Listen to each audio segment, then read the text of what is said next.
Ladies and gentlemen, thank you for joining us for a special Thursday afternoon edition of Splash Play. Today we have episode 3 of our rewatch of Playmakers and some NFL headlines. Things are heating up with Julio Jones, Spags. It is a fun time in the NFL where even though games are very far away, we still have news to talk about. We do have that Playmakers rewatch, which you can also catch up with on the playlist on the Splash Play channel. But you know we're dying to get to it, so let's hit that intro and get to the show.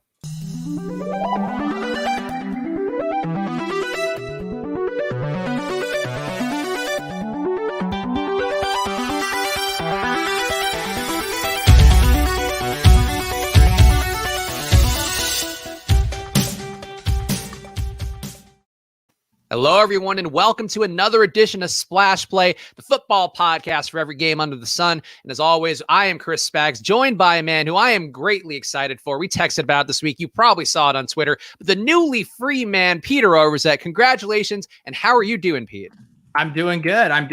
Although I'm already getting in the Discord, I went to the gym and people were saying I wasn't responding to them in the Discord. And now I have a responsibility because I have no job that I need to be able to respond to every message in real time. So I'm feeling a lot of pressure, actually. I did enjoy seeing your tweet approach to that, really, where some of the guys in the industry, Kyle Dvorak's one guy I've worked with at Osmo, is going over to NBC Sports Edge, and of course Pat Corain, who people on Pete's channel, as well as who done some shows here on Splash Play in addition to the ship chasing show, go to NBC Sports Edge. And I did think it was funny, your approach of, hey, everybody else is gaining jobs, you're losing one, but for you, that's really the big gainer.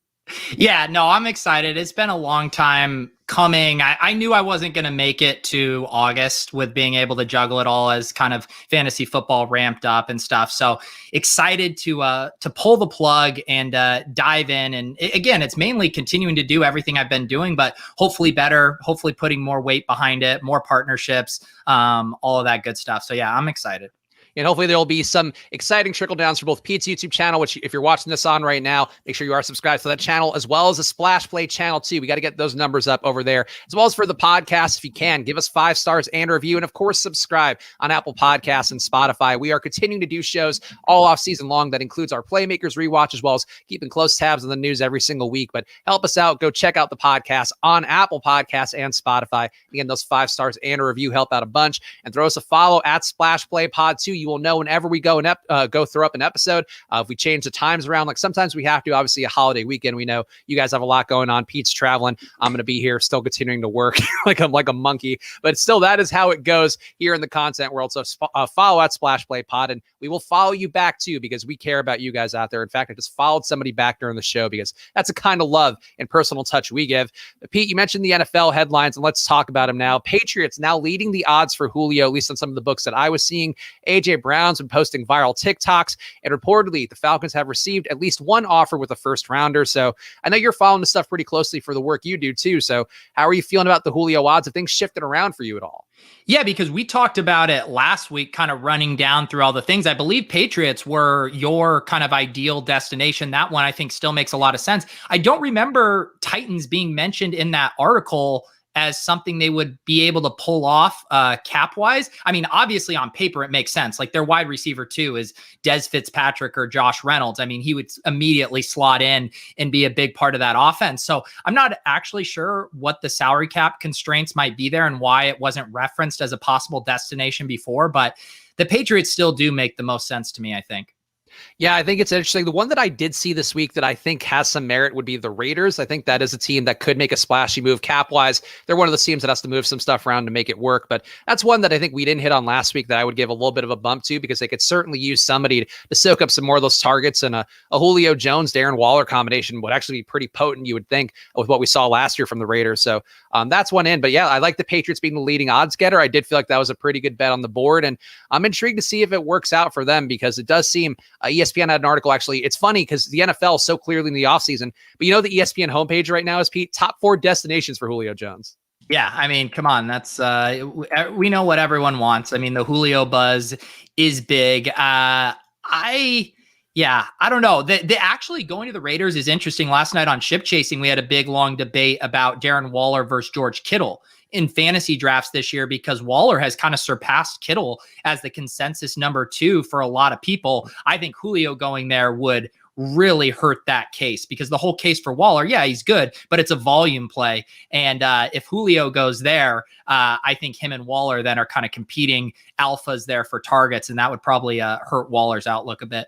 Yeah, especially a tight end where it's so hard to find that volume. And even Kyle Pitts this year, like no matter what configuration of the Falcons you get, sort of hard to imagine getting into that tier as well. So maybe Anthony Ferkser is a great white hope for tight end this year, just pure tight end volume. But it is an ugly situation, one that obviously we'll be talking about a lot in the coming weeks. Another big news item that I feel like we just have to hit on here, Aaron Rodgers doing the match with Bryson DeChambeau, going against Tom Brady and Phil Mickelson. And actually, Pete, I don't know that I know your stance on golf, because I feel like with all of your content bits you've done, all of your interests and how they move around a lot, I don't recall you ever being a golf bro, but I might have missed that somewhere along the stream. Yeah, I'm not I like playing golf. I've played a little PGA DFS, but yeah, I'm not in the golf streets. I do find it, even with DFS action, I personally don't enjoy the golf sweat. I've heard all the pro arguments for it, the cut sweats, all that stuff.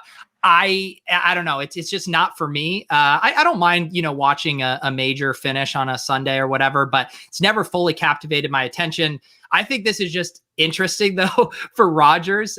It seems like he really, and I'm very pro, like, take advantage of your platform, take advantage of all the opportunities, but it just seems like he wants to do anything else but football at this point. It's one of those things where it does feel like him dating Shailene Woodley now, who is like an actress who's been, in the system for a few years and doesn't know how to work it. Like all of a sudden he's realized like, oh yeah, like I've been doing ads and stuff and doing some media here and there, but now is like my time to get famous. And it's just odd because like he's been in the public eye for like 17 years now, 15 years now, long enough time where like he could have been building this, and all of a sudden it occurs to him and he wants to be everywhere. And I also feel like too, for him at this point with trying to get that Jeopardy job, like I kind of think this could be bad exposure, where if Aaron Rodgers comes off as less likable or a bit of a weirdo throughout this process, which I think is possible when you're mic'd up for 18 holes, like it is something where like if he's not complete charming here, I feel like he could lose whatever foothold he might have on the Jeopardy job.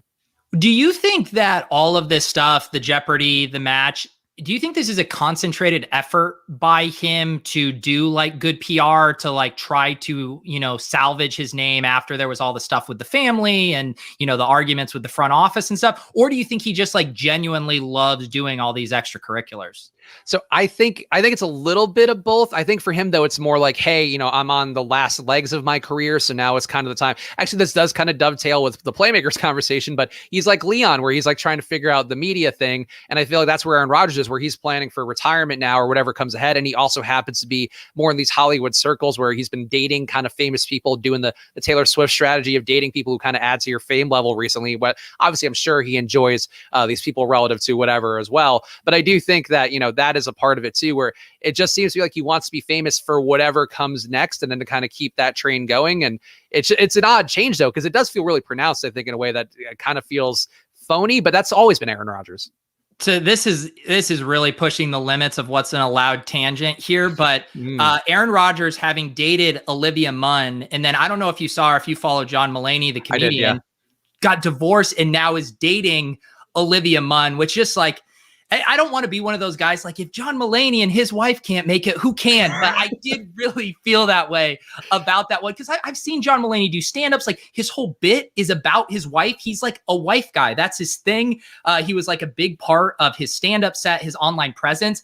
And then it's like, how did he end up in rehab and then get divorced and start dating Olivia Munn within like 4 months? I was like, what is going on here, John? So it's funny because we didn't talk about this on the show, but this is actually a conversation I had with my girlfriend and some friends at various points too, where I immediately put out my theory, planted my flag that when he went to rehab, it was because he had cheated on the wife. And that was to me clearly one of those like, oh, you've gotten too loose now, like go to rehab. And then this is the way that we can fix this or whatever. And then he goes to rehab and he's just like, no, like I'd rather be famous and bang Olivia Munn.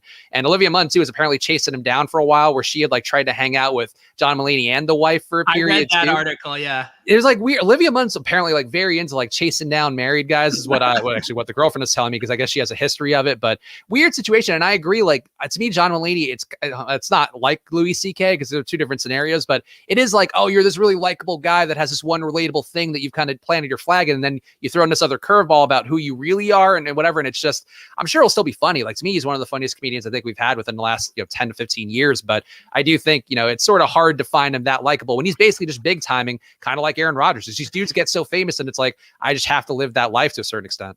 Yeah. And I guess the only reason I would, buy like the narrative with rehab and stuff is like, one, he has talked about his previous addictions with alcohol and drugs when he was younger, but also a thing I've seen with a lot of those comedians like us, we just like threw ourselves online during the pandemic, but John Mulaney was used to being in writers' rooms, used to traveling. And I think like they didn't feel like throwing themselves into a podcast project or an online streaming thing. And they're like, I guess I just have to sit around for a year.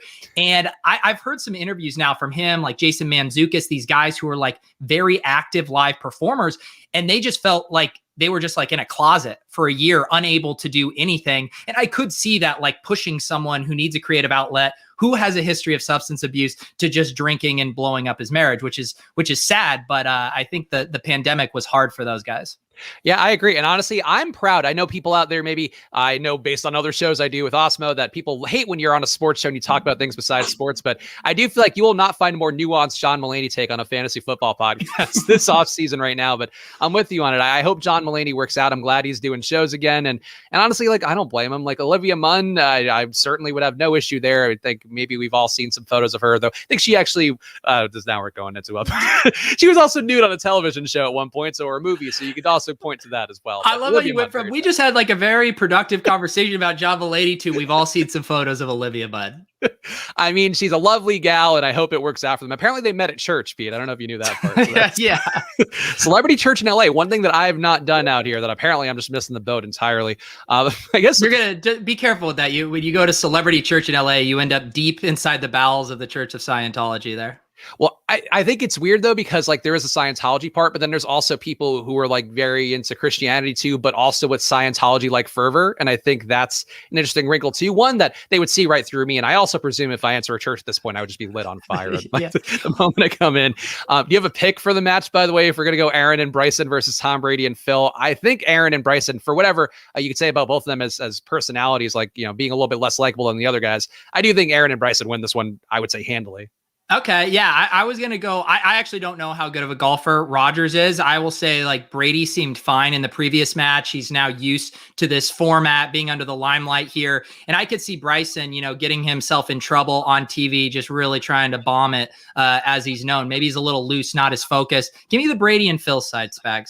All right. Well, we'll have to revisit this one. Maybe we'll put some skin in the game for ourselves for the match, because why not? Got to fill this time somehow. Tim Tebow headlines always floating around. This will be our last one before we get into Playmakers. Trevor Lawrence quotes are the most recent. Now, I'm just going to read the full Trevor Lawrence quote, and you tell me what you think about it. You might have seen it already, but I just think it's an interesting quote. And Trevor Lawrence, I think, acquits himself very well with how he handled it. But he said, I could say he's in great shape. You could tell he's been working, getting ready for an opportunity if he gets one. Like I said, you could tell he's ready. He's really smart. I think it helps that he played quarterback for a number of years and learned a few different systems. Now, learning a new system at tight end is probably a little bit less as far as the learning curve, just because he's getting to learn the tight end position now. He's great from that standpoint. I think just what he brings to the team, that's just the guy you want to be around. Great character, super hard worker, just does things the right way. Those are the initial impressions for me. Trevor Lawrence saying a lot without saying absolutely anything at all. And I do think for him, like, this is to me why he was the number one QB. Wasn't even necessarily the on-field stuff with some of the performance that we talked about, where he was very good by any stretch, but still maybe some other guys better. But Trevor Lawrence coming in, like, he's like a CEO ready to run a team with these kind of quotes. And I kind of loved it from Trevor Lawrence. Yeah, I mean, this is total bullshit. Like everyone falling over themselves to try to say something nice about Tim Tebow as if he's going to have any bit of relevance on the football field. This is like when, who is it? Like Bill Murray or whatever gets signed to a one-day contract to play for the Yankees. Like, this is more of a publicity stunt than this is a way for the Jags to actually win football games. I just absolutely refuse to believe that Tim Tebow at this stage of his life, after refusing to play any position other than quarterback, is now going to realize his natural position as tight end and crush for the Jags. This is all fucking bullshit. It is something, too, where maybe our younger people out there watching this or listening to this show might not remember some of the stunts that have happened with the NFL in the past, where, like, I vividly remember the Brock Lesnar one where he left WWE, was then on the Vikings team. I think actually would have made the roster if he didn't get hurt, but that was like a rare exception because he's a freak athlete who we then saw go to UFC and dominate and do all that. But like, teams do these kind of stunts sometimes. They'll bring a guy in and then just run him out their training camp and just hope to get a little added attention, and then that's it for him. And I find it hard to believe Tebow makes the actual roster at this point, but from a merchandising standpoint and all that, like, maybe there is some way he makes it, just because, like, for Jacksonville, if you want to put asses in the seats for week one, Trevor Lawrence helps, but Tim Tebow really, like, it could be a sellout just from having Tebow be the third string tight end. Yeah. I mean, this is just like Urban Meyer just having fun. It's the Chip Kelly thing all over again, getting the band back together. I'm sure he sold himself on this being like a great locker room presence. I mean, whatever the over under is on number of touches for Tim Tebow this year, I want the under. What would you set that line at? I feel like 10. I was about to just say 10. Yeah. I'm intrigued by 10 because that's just one touch of a game of him playing for portions of the year. It's not impossible. And I feel like we have to talk to the chat. I see Pete, you're replying in the chat right now, but Corey saying that Pete says this, but still takes him in best ball. So a little bit duplicitous touting for you, Pete, apparently trying to drive down that Tebow stock. Yeah, I took him in the last round. I'm actually trying to get him after the draft now by driving down his stock. One can only hope that Tim Tebow, I want to see Tim Tebow do well. I hope so for Jacksonville. One other weird news item, which we don't need to talk about, but they hired an EVP or head of football operations in February and then have already fired him. So something weird with the Jags organization that already Urban guys going down. But are you ready for Playmakers? And Pete, did you know that this is actually a part 1 of part 2, that's a follow-up next week? Because I didn't know that until the end of the episode. And it wasn't even on the episode itself. It's just something I saw in the description. I did not know that this was a 2-parter, but I was honestly shocked. Like the way we I think how you were talking about, or maybe like a little thing I had read, I thought, like the piss man, that was like the crazy episode. I think this episode was 10 times as crazy as the piss man. Like I was telling the guys in the Discord, I based the ridiculousness on how many notes and quotes I wrote down. And I think I've like double the notes from last week's episode. Like this episode blew my mind. Yeah, this episode had a lot more big craziness where I think the piss man was more about the little beats, but let's get into it. Playmakers episode 3, The Choice. And if you're watching on YouTube, hit the like button here, guys. And if you are watching this episode and you somehow missed our other recaps of episode 1 and 2, go check those out in the playlist on the Splash Play YouTube channel so you can catch up with our takes on this one. But we open up episode 3, The Choice, part 1. DH is at a crime scene with a dead body getting questioned by a cop after a friend seemingly encourages DH to say the possible shooter is with him. DH says he's with somebody in a bathroom, which was a hot girl he's hooking up with, but it turns out that we are doing another flashback thing, or flash forward then flashback thing. And Pete, I guess what were your initial thoughts on this one? Because I did immediately remember DH being in the situation, but I forgot which way he was going to go with it. And I think there's a credible argument could have made that he could have sold the friend out immediately and probably been in a better spot for his overall life. Well, it does end up coming full circle at the end, and you realize, what this choice was for protecting his bud. But like at the time, you're like, why is it a big deal that he was in the bathroom with this chick and he's like being so guarded with it? It's like, who gives a fuck? Just say you were with the girl in there. I did also love the opening. It's like 2:05 a.m. and you hear the sirens and it felt like an episode of Cops was about to start. So yeah, we were already off to the races with the melodrama here. Yeah, definitely. It is. I don't like the narrative device of them starting with something that's occurring now and then flashing back for the entire episode. I'm starting to get a little tired of that, but hopefully they break out of that curve soon. But that's 2 episodes in a row of doing the shtick, and I think it worked again here. But at a certain point, I feel like that trick does end. But DH scoring a touchdown is the next part, and I don't know if you noticed this, Pete. I'm actually curious if you did. Was there something incongruent to you about that first scene of DH scoring a touchdown and then doing the Superman celebration? What do you mean? So they had another running back doing the actual running until they get to the end zone part where it's like another black guy of a different skin tone entirely. And he's wearing, it looks like he has a visor, or they like blur the face or something, but it's like clearly, unless I missed something in the feed, maybe it could have been the low quality YouTube, but it looked like a completely different guy. And then they go to DH and he's doing his shtick, but I think they couldn't even get DH to do like a 10-yard touchdown run that actually looked credible. So they had to get the body double to. I believe so. I believe that's what it was. Yeah, I mean, I would fully believe that it's just like Omar Gooding must not be very athletic. Well, even the guy, whoever plays McConnell as the quarterback, I mean, his throwing motion there, like it's clearly McConnell the actor throwing those, and I mean, it is a rough. Like it has like one of those like hitchy like wind ups there, all elbowed out, and you're like, this does not look like a professional man throwing the football. So DH does a celebration where he puts a Superman-styled sticker on himself, celebrates the crowd is very into him, and it does seem we had one note about his stats as well, 112 carries, or 112 yards, 112 carries, honestly, might have been possible as well, given the seam. 112 yards, 23 carries for DH. We know he had at least one touchdown. So I got to say, first of all, the crowd thing is one thing we talk about, but DH, I think we have now clearly defined him. He is a first-round fantasy running back. Yeah, no, I believe it's like, 4.5 yards per carry, pretty nice workhorse role there. And as we learned later in the episode, because the writers are still so remiss to feature a wide receiver, we have still yet to see a non-running back catch the ball. That spoiler, it's DH here catching the wheel route.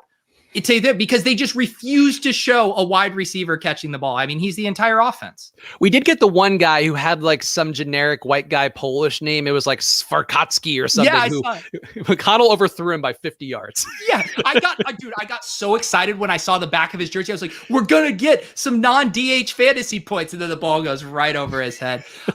One other quote that I wrote down about DH that just killed me is he was doing the kind of voiceover and he says, it just opens up with, your parents are dead, ...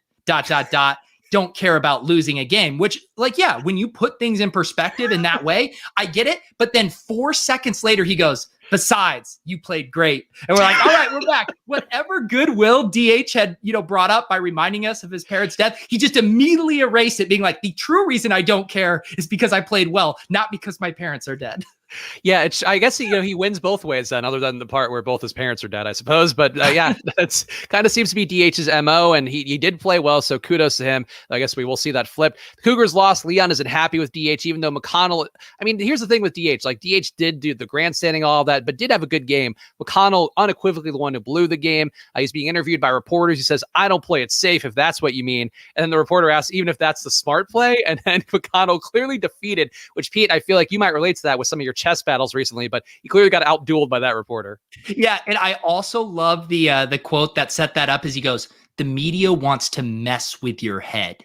And I was like, I'm pretty sure the objective of the media is just to get a cool quote that might lead to like an interesting story. They just want something interesting to write about. They're not actually trying to play mind games with you, McConnell. But this girl is like doing this like game of cat and mouse, trying to trap him in a logistical puzzle or something. Yeah, I mean, honestly, it should have been like, hey, McConnell comes out and says, hey, I played like shit. I'm sorry for my teammates. Like, that would have been the quote. He would have been fine. There would have been no mind games involved. He could have come out clean. And actually, there's some good questions in the chat. So Corey saying DH is not Derrick Henry. Lou Sherman saying DH is CMC. I think he's just a pure, like, through the tackles runner. He hasn't shown great outside burst. He hasn't shown a whole lot. And that play, the wheel route, was like a broken play too, that McConnell just extended. I mean, we're going ahead now, but I think DH is purely like, I think he's like Lendale White more than anything. He's just Lendale White that's like running hot right now. Yeah, but I think he might be such a big part of the offense that he is catching 3 to 4 balls a game just because they refuse. Like, until the writers introduce some other pass catchers, I have to work under the assumption that DH is touching the ball literally every single play. I think it's maybe some screens. I feel like they seem like a team that would do some screens because they can't block anyway. So maybe you just set it up with that. But I feel like DH, to me, I see him as more of a between the tackles runner, but hopefully we'll get more color on that. Let's see. McConnell is reporter gal. Oh, the reporter gal, very horny reporter gal at this point. Samantha tells Leon that Philly lost their star running back and they called the Cougars for Leon. 25 carries per game available in that role with the trade deadline coming up. And this plot line went away very quickly. I guess it's sort of the vehicle to get to the next parts. But like, who did Philly get? Philly had, like, this seemed like a win-win trade for everybody, and they don't take it. Yeah. So, I mean, the deal that comes out is we know that a first round pick and another pick were offered for a backup running back on a guy who had recently torn his ACL. I mean, this is just absolutely incredible stuff. Imagine a team like, I'm trying to think of a good example here. Giving up a first round pick for Jamal Williams or something. Like, it's absolutely or it'd be like James Conner. It'd be like if the Cardinals paid the Steelers a first and a third to get James Conner at this point in their career. I mean, it's wild, wild stuff. And yeah, not the best usage of draft capital, but that seems to be one of the key points of playmakers, that teams that know what they were doing in the early 2000s. So you could take that away. Leon comes home. Actually, reporter gal wants to celebrate, which I would say feels like poor form, both as a reporter and professional woman. Yeah. I mean, this is the hallmark of this show of like, you could do something more subtle, like the show don't tell version of like, okay, we know that there's an existing dynamic with them and we can kind of pick up the subtle undertones to her talking to him, but knowing that there's like this sexual tension beyond that. Instead, she's like petting him in the locker room. It's like, we get it. It's the same thing with McConnell's having sex. And it's like, we get that his mind is in other places. He's like staring in the other direction. It's like, you think this woman is going to continue having sex when the person is looking in the complete opposite direction? I mean, look, I don't want to talk big here, Pete. We might have collectively had sex a few times in our lives, and I have to say, if I ever completely avoided eye contact with a woman, it would just be over. Right? It was legit. Like she was the sun, and he would be blinded if he looked at her. Just looking off, like very emo too, just staring off in the distance. Like you cannot. Your tramp stamp girl is not going to be very tolerant of that. And the best part about it is like, also if that happened, like the woman is going to immediately check out of the experience, and they like flash forward, and she's still like doing foreplay on his neck and stuff, and she's like, "No, I can get his attention if I just work harder." Gotta admire her and the reporter Moxie. Like, to their credit, very horny women. The woman's sexual revolution very much alive on Playmakers. So yeah, I do. Just real quick, a couple other notes from the locker room scene that killed me. Just really awful writing as the coach was talking about playing next week against New York, and imagine like who would be like Nick Sirianni, for the Eagles, hyping everybody up in the locker room after a bad loss and saying, "Next week's New York, a division rival on the road."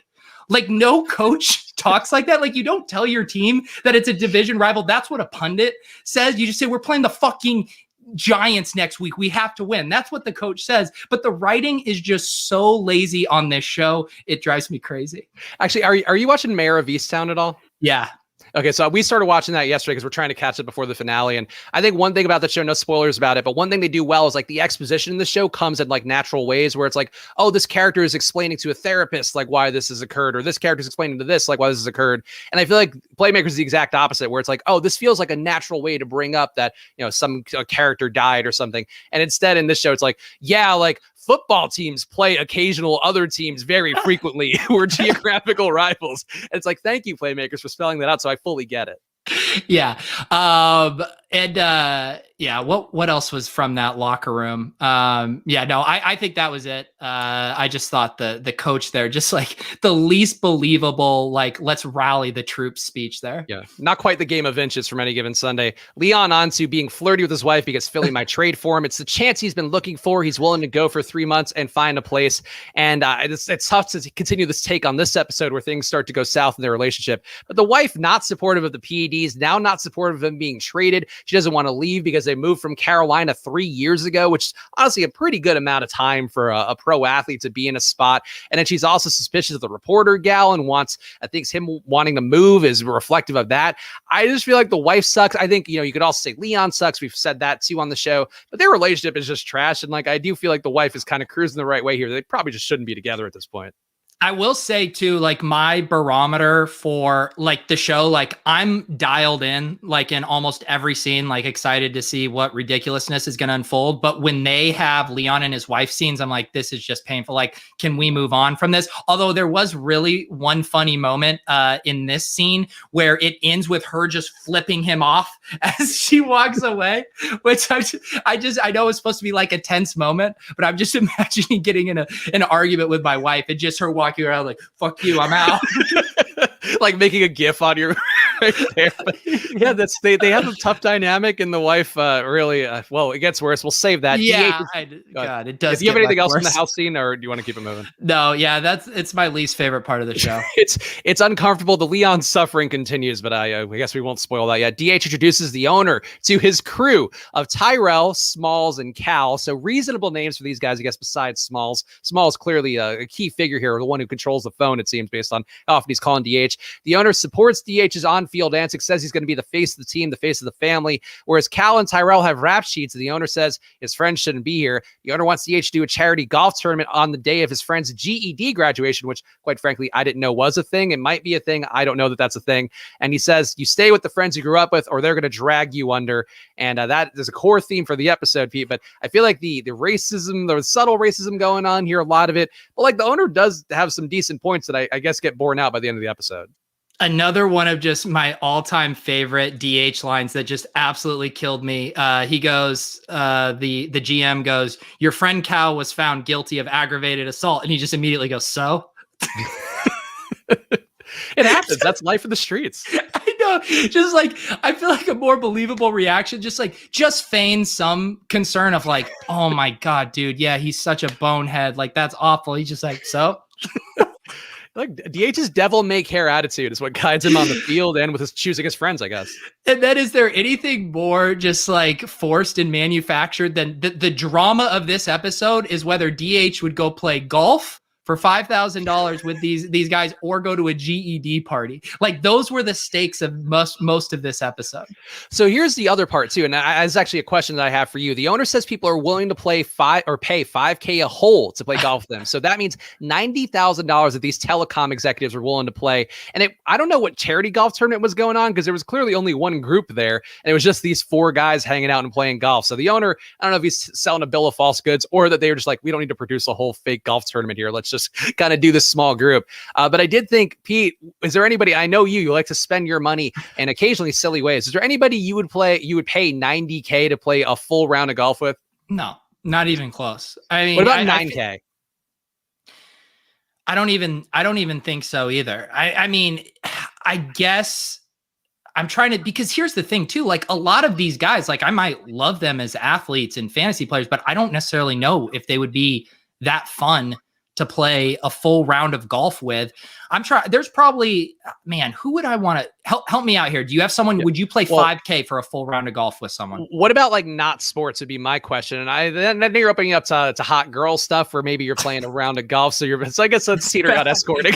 Me and Olivia Munn, 5K out on the course. Yeah, I would say that's one option. I personally wouldn't, like, I don't care about collecting things very much, like overall. And I don't have that mindset where for me, like I'll throw things out. Like I've thrown out things that probably are worth a lot. Like when the NCAA football game started surging in popularity last summer, and I remember throwing out all my Xbox games for really no reason at all. I was like, boy, probably should have held on that, given that I was selling for $500. But to me, like, I just don't view things as that way. So like if I played golf with a cool guy, like, yeah, that's fine. If it's like an event where you had to pay the normal greens fees, but there's nobody I like that much. Like Michael Jordan, maybe, but even then he'd probably just be a dick and ended up losing more money to him. Yeah, I just thought of someone. I think it would be very fun to play a round of golf with Charles Barkley because he has that notoriously awful golf swing. So I'd immediately kind of feel at ease. And I feel like he'd be very light and lively about things. Lots of ball busting, would probably want to gamble. It would be a spectacle. So yeah, I think that would be fun. Like, how about Shaq and Charles Barkley? Like, get the like TNT crew out there playing around in a golf. We can throw in Ernie Johnson too. Foursome right there. I would maybe pay pre becoming unemployed. I would have paid $5,000 for that experience. I think so here's the thing. And I think you set up one thing here and it does kind of go with your ethos where you've done the NFTs, you're doing these different things that you've done to win money. I do feel like playing Charles Barkley, the one thing would be if you're a slightly better golfer than he is, like you could probably rope him into paying you back for playing the game and then some. So at a certain point, like if Charles is bad enough, you could win that money back and he's basically paying you $5K a hole just to play golf with you. That's what I'm thinking. I'm playing the long game here. I'm trying to free roll this round of golf. That's the 4D chess charity golf approach. Yeah. Hang on real quick. Did we miss the part about the interception in the game? I don't think I've gotten there yet. Because I had in my notes the awful interception with the safety just sitting down in the zone. And I had taken a screenshot of this, but I think it might come back later in the episode too. I have it next where he's watching the game tape again. Okay, we can talk about it then. Yeah, so the next scene is him banging the hot girl. We talked about that with the tramp stamp. He's two in his own head, but I did like him. The next scene, he's grinding tape, so he is being productive with his time. Then he's mad about I guess it might be the tape grinding word as well. I didn't notice anything particular in that play, but I do just remember him in the actual game against New York. Like he definitely sailed the ball in that receiver, but I don't remember the play. The previous week was Denver, I think, was who they played, and he fucked up with. That guy was... Yeah, they showed that play a lot. I didn't take any notes on it. Here, yeah, I just want to show this screenshot because I did grab it here just to show how ridiculous this is.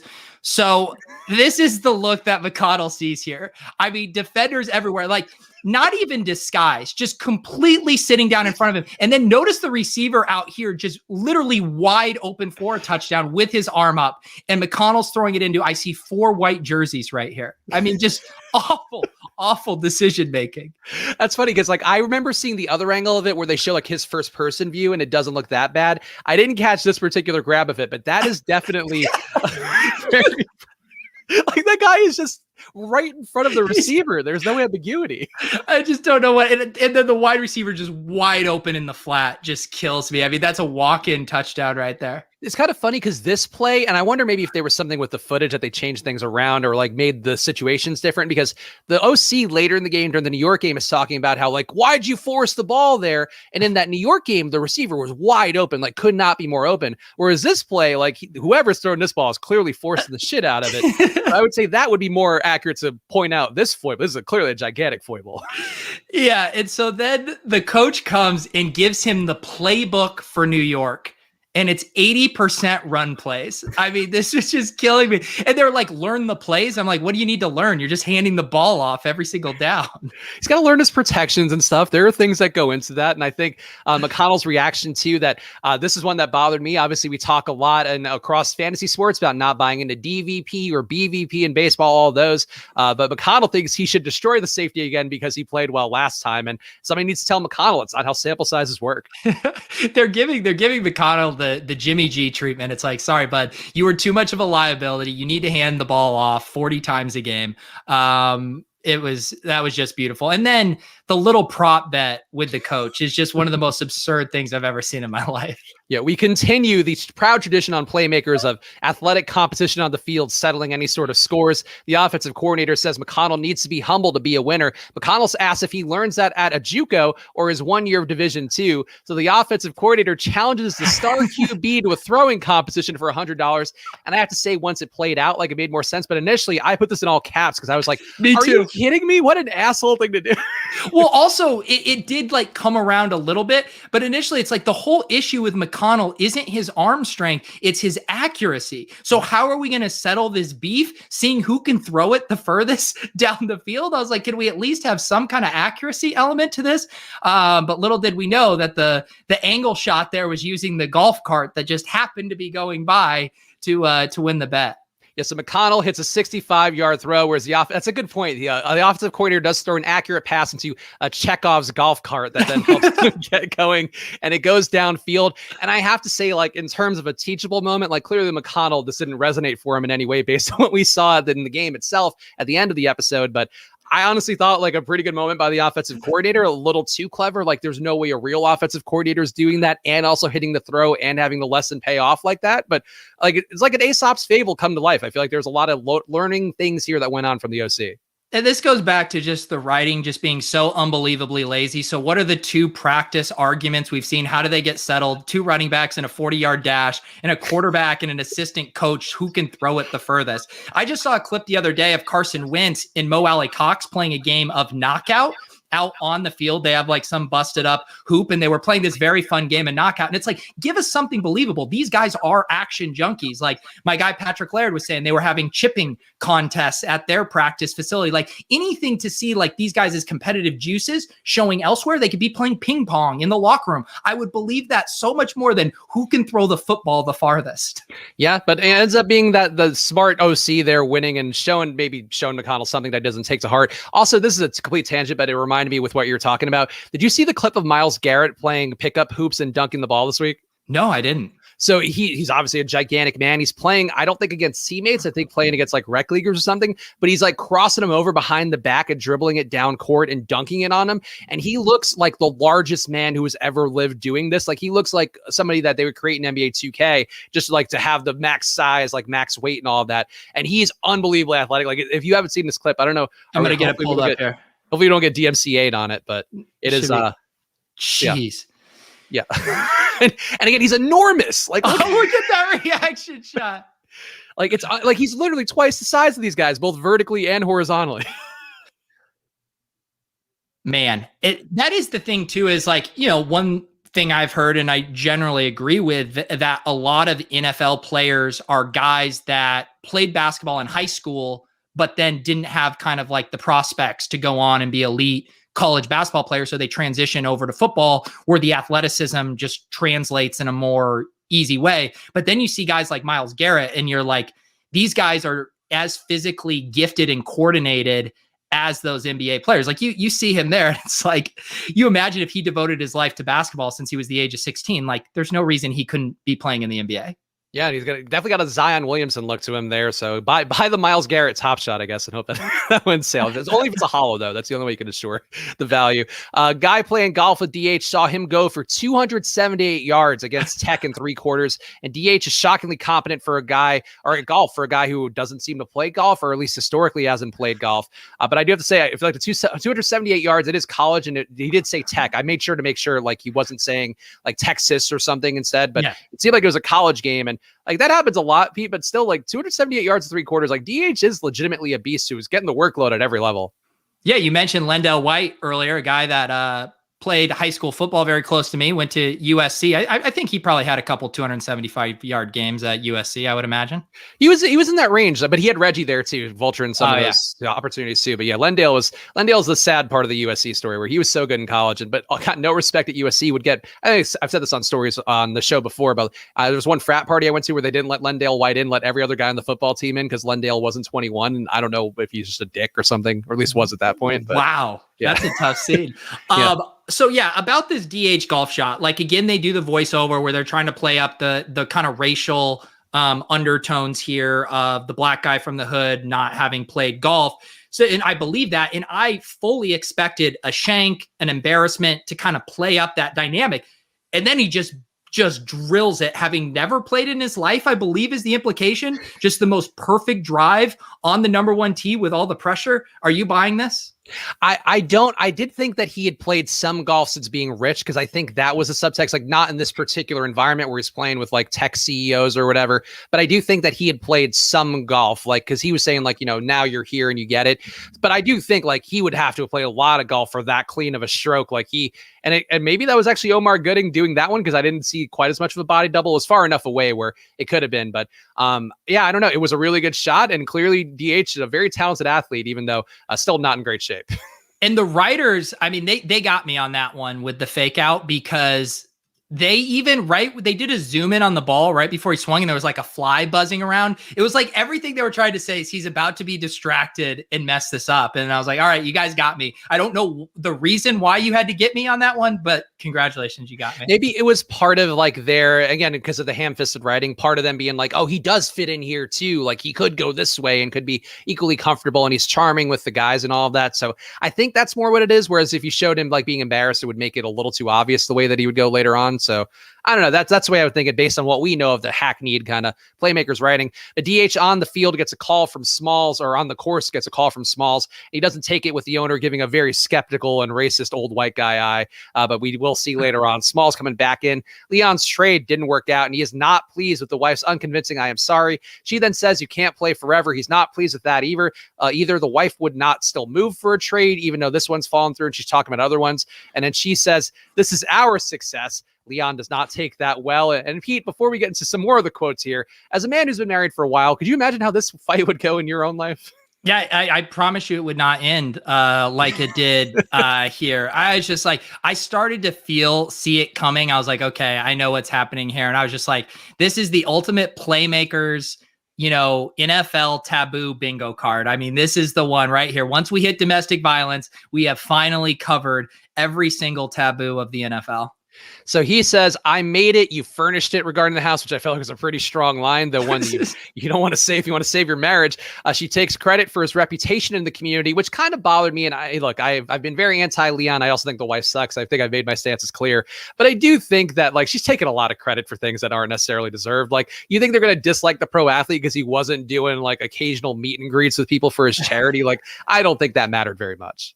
No, I don't think it did either. And yeah, like I said, I just check out in these scenes with Leon and his wife, and then seeing the direction they went with it, I was just like, this is way too heavy-handed. So she tries to hit him wildly. He is grabbing her and then accidentally throws her down a flight of stairs, which is not the best, and certainly a bad look, but I have to say, and I know there's a cancelable moment each episode, she did start it. Like she did. Oh God. And then he grabbed her hands and tried to get her to go. And they just happened to have, honestly, the real issue here is the construction of that house. Why was that stairwell there? Okay. Yeah. I'm not touching that one, Spags. I mean, you're already unemployed.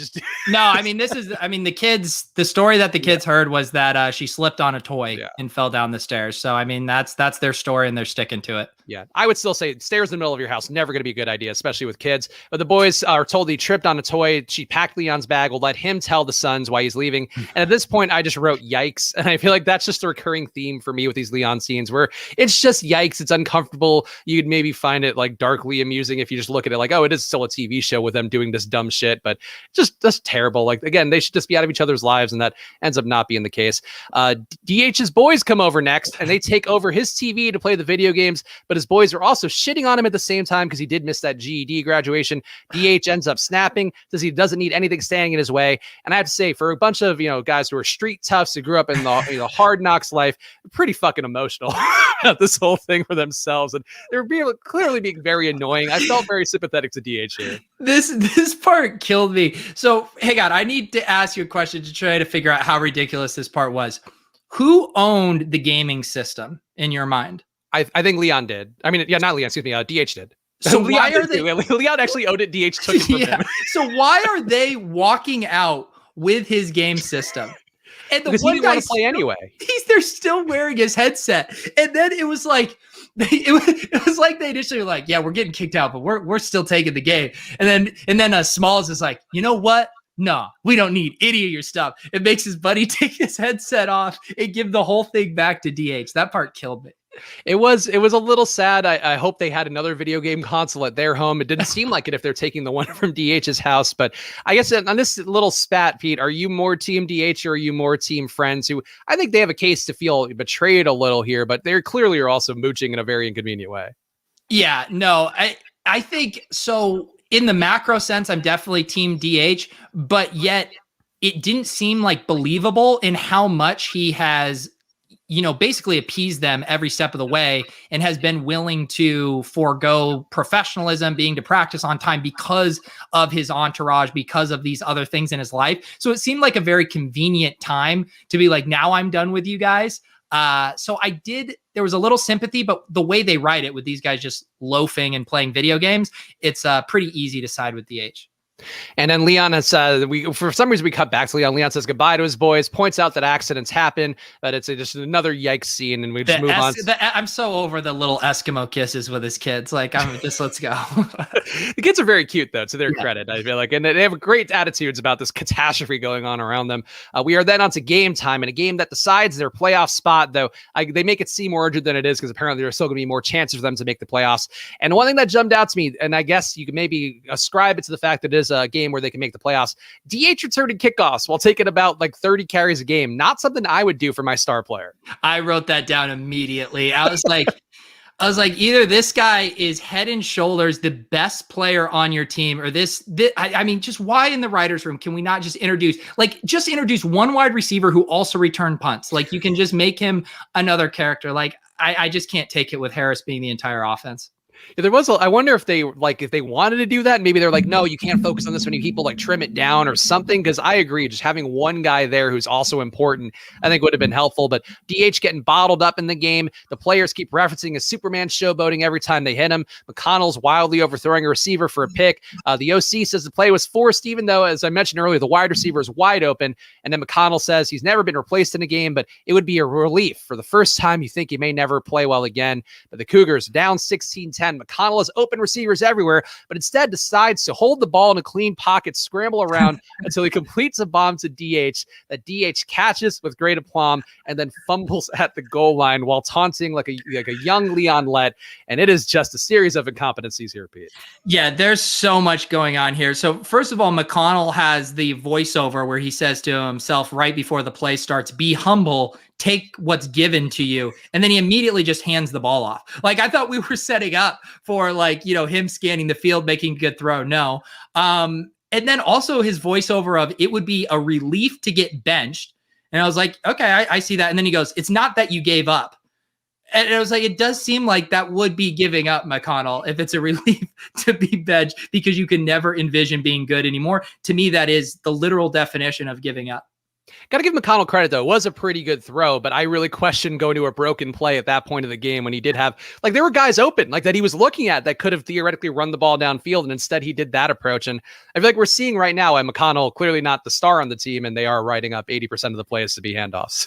And also this continues one of the other hallmarks. So every play involves DH in some capacity, and McConnell takes a hit on every single play. It doesn't matter if he's handing it off, he's dropping back. Like the play is ending with him on the ground getting smacked. Like this guy must take 25 hits a game.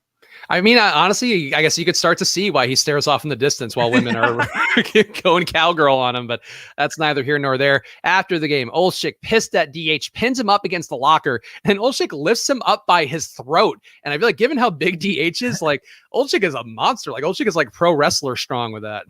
Yeah. And I mean, obviously too, the way he did it, like normally we see, you referenced the Leon one, we have the Deshaun Jackson, the showboating. Yep. Normally when they do that, they broke away on a run and they have so much separation that they think there's no way someone's going to catch him. Like there was still a guy right on Harris when he did that. Like he didn't have 20 yards of separation to play around with. There was a guy right on him and he just puts the ball down like right before he's about to get in the end zone. I mean, it's just absolutely atrocious. The guy was in his head, I think, was clear there. And DH, for whatever talent he may have in the field, I think mentally not quite there with the game. But yeah, like putting that one out there with a guy that close. I get he's been razzing you all game, and really the defense was clearly going hard after him, but that was not the time. You could dance all over them with one more yard, I think would have been the main way to approach that. Leon finally gets a break as the media swarms around DH due to his fuck up. Coach asks Leon if he's ready for next week, says the job is his. And Leon says, now that the moment is here, you feel nothing. And Leon continues to be very annoying overall, would be here. Reporter Gal says they have another thing to celebrate with Leon starting. Leon says he loves his wife as Samantha gets all grabby hands, which this time is in a crowded locker room with the media 5 feet away. And the Samantha character is baffling.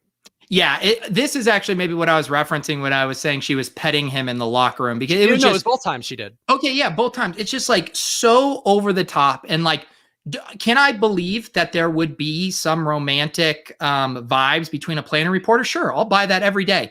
But in public, touching each other, like that just would not happen. There is no way, especially in like this day and age. I mean, the amount of other reporters, people talking about it, social media, it would be basically a career ruiner for a journalist to do that.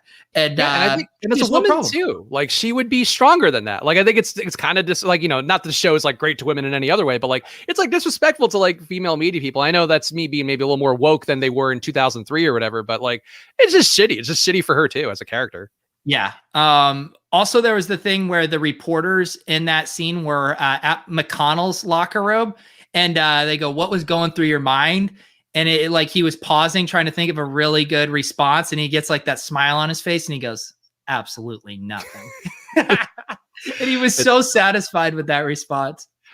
Everybody turning on DH makes him more willing to take the call from Smalls then, and that's where that goes. But before that, we get Leon showing up at his house. The front door is bolted, but he brought flowers and didn't bang the reporter, so I guess that's enough to get him in the door. The wife won't let him sleep with her. She wants counseling. Leon gets angry. The kids get out of bed, so she throws his flowers on the floor. And again, just Leon, things get better for Leon, things get worse for Leon. Leon is a character that is just endlessly depressing.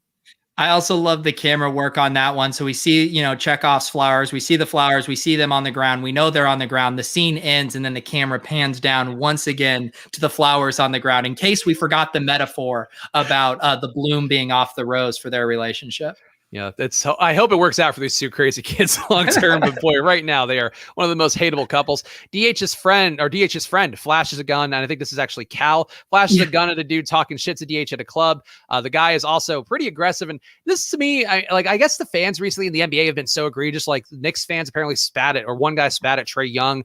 The other day, the Sixers fans, I guess it was also yesterday, a Sixers fan dropped popcorn on Russell Westbrook. So maybe it does fit with the times right now. People kind of wilding out now, everything's open and back up. But I do feel like a guy just yelling at somebody at the club and then continuing to do it after a guy flashes a gun at him. Like, I think that guy would stop at that point, no matter how big of a sports fan he is. Yeah, there's a lot going on with this club scene here. One of the funniest things to me is when Cal is getting arrested and he yells, "They got nothing on me," after clearly firing a gun at a club with probably like 100 eyewitnesses. They got nothing on me. I lost it.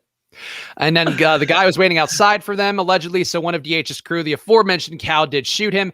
They want DH to lie to the police because he's the one who has credibility, which, again, given all the witnesses and information and presumably cameras and all of that, does seem like DH giving his word wouldn't be enough to overturn that conviction. But I guess we'll find out in part 2 next week. But DH didn't initially reveal in police questioning that he's with a girl in the bathroom, just a person. He then goes back to the cop, says he wants to give a statement, says Cal was with him in the bathroom. And DH says the owner was right about him having to choose sides. He just got the sides wrong. So any final thoughts on how that one turned before we get to the awards? All right, here's a question here. For this bathroom, you kind of get the implication that it's like a one-hitter. Or do you think this is a men's bathroom and then they were within a stall within that? Or was this just one door? Because this really strains the credibility of his alibi here. I feel like I saw a stall door at one point, so I think it was him in there. And this is what I would think. I was actually thinking about, like, how would I lie again if I were DH and they busted me and were like, "Oh, you're with this girl, Cal. Like, Cal wasn't in that stall with you." I would be like, "Yeah, Cal was watching out the sink." So that was how I envisioned that he could get out of it. So I'm treating it like it was a regular bathroom, but it could have been just a private room. It's just an awful alibi. Like you said, him being with the woman in there that could just help his story, because what if they go to her and they say, "Where were you at the time?" And she says, "I'm in the bathroom stall with DH." Yeah. Like, that also kills his thing. So, and again, there's like 100 eyewitnesses who saw it happen there. So him thinking like he's doing this great gift for lying for Cal when there's all kinds of evidence to the contrary just seems like a galaxy brain move by DH here. Yeah, I would have just said he was keeping guard to make sure nobody came in. That would be, again, this is hindsight being 2020. So DH didn't know this one. When he had this issue for himself, but I would say for him, if I had to give some advice, that's what I would do. Part 2, we'll get to next week, and we'll see how this all falls out, because I do think the next episode directly correlates to all the fallout from this one based on what I was seeing. But let's get to the awards. Who has the most fantasy upside is the question here, and we can maybe make a joke response, but it clearly has to be DH, who has proven to be a monster week by week, even if those fumble points will kill you. I'm begging the writers to just give me the window to pick anyone else here. But I literally have to pick DH. He's the only one who touches the ball. Most unrealistic moment of the episode, man. I'll give you this one first, because nothing comes immediately to mind. I do not buy DH just perfectly clean drive with nary a practice swing after not having played for what seemed like a long time.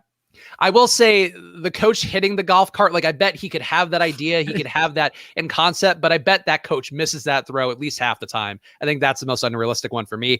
Moment that made the NFL the most mad. What with this one? I got to say DH lying to the cops would be the one that probably puts them over the top. No, it has to be the domestic violence. But even that, I feel like, because, again, the way that I'm viewing I forgot it, you're on his side with that, because she started. I thought it was an accident side, that, like, he was trying to stop her and then she just ended up flying across the room. But it wasn't like he, like, backhanded her. I feel like they would be like, all right, this isn't great, but like the Ray Rice video is much worse if we're going to hold it on a scale. And NFL happiest scene. The happiest scene. Oh, man, I feel like the fans celebrating with DH after his touchdown and, like, showing some showmanship, but also not the sticker part they wouldn't like, but they would like the part with him with a cape and the crowd going wild. Yeah, it's so hard to think of, like, anything that's, like, realistic enough that it would be happy for the NFL. McConnell watching tape. McConnell watching tape. The purest form of NFL distilled there. Yeah, that has to be it. Maybe they would also love McConnell having sex, but being so distracted by his love for football that he couldn't even have sex the right way. That could also be it. Asshole of the episode. I'm going to say it's Smalls. I think Smalls was just being a little too needy as a friend. I feel like not understanding that he's kind of encroaching upon his meal ticket in DH. So I'll say he's the asshole of the episode. And I'll go with Cal for shooting a gun in a glove and then saying they got nothing on me. Cool bro episode. I'll say is Cal. He protected DH. He did not like that guy talking shit about DH. And I think, DH lying to the cops, also kind of a cool bro move too, but it's got to be one of Cal or DH for me. Those guys just looking out for each other time in, time out. I'll shout out DH's friend's brother for getting his GED. I mean, that's a pretty cool moment. And shout out to everyone for throwing a party.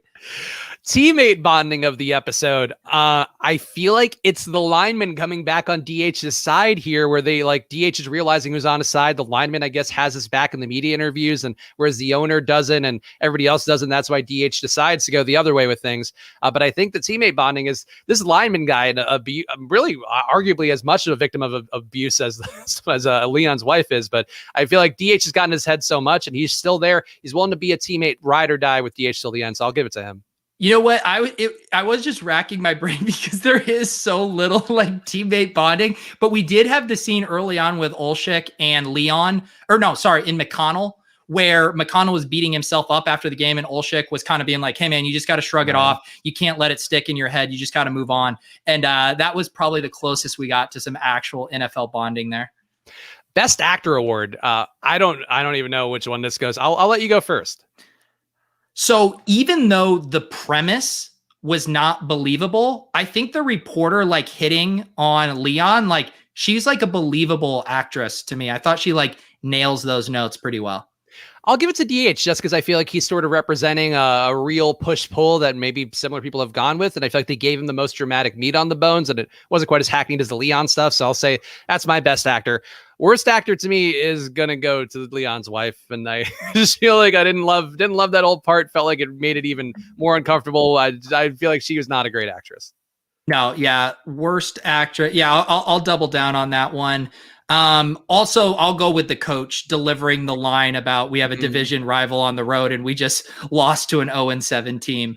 Again, another funny part of that scene too, just to like, how do you convey everyone being upset? Everyone's just throwing stuff on the ground in the locker room. Like there has to be a better way to show that people are upset, but that is continually the go-to for sports movies, sports TV shows is everyone throwing shit on the ground.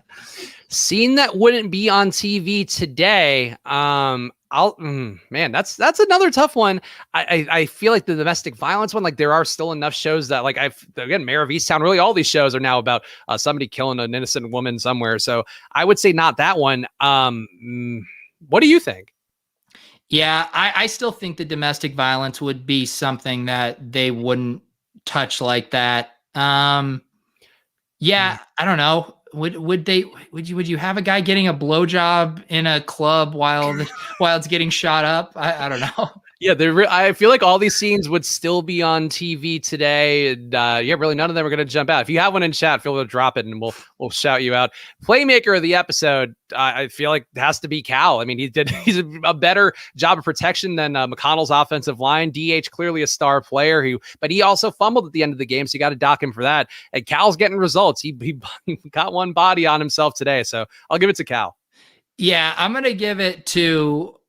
Yeah, I'll stay in that vein and I'll say Smalls. I mean, like Smalls and Cal too, with hustling with like the shoe biz over there where they were going to try to sell like the free shoes. I think that DH had gotten. Those guys they had a big episode. They were moving and shaking throughout. They were kind of the instigators of a lot of the plot development here. I think they were trying to make an album too at some point. Like they had a lot of great ideas. I don't know about the follow through on that one, but there we go. That is the episode here. Part 2 coming up next week.